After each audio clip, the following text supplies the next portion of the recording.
slavnoj kazašskoj národu.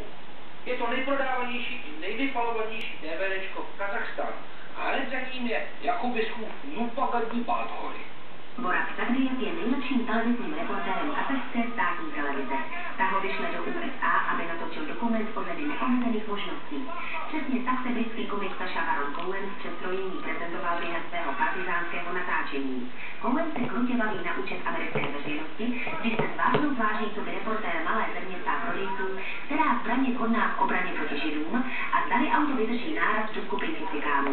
Film vzbudil vlnu kontroverze. Během natáčení byla na Cohena coby Boraka 91krát zavolána policie a po premiéře se kazašská vláda dožadovala oficiální omluvy. Kontroverze dnes znamená velké tržby a tak se není čemu divit, že drsný experiment z 18 milionů dolarů nakonec celosvětově vydělal přes 4 miliardy dolarů.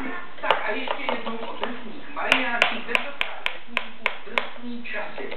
To, kdyby se točilo u nás, tak by se to maximálně jmenovalo a bylo by to o pohraniční stráži, tak by se to mohlo jmenovat třeba Těžké období nebo Její rytmy.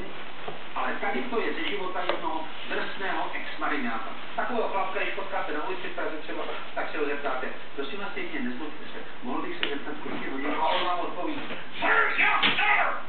což znamená, že s otázkou jako souhlasí, ale kolik je hodin, to se nedozvíte.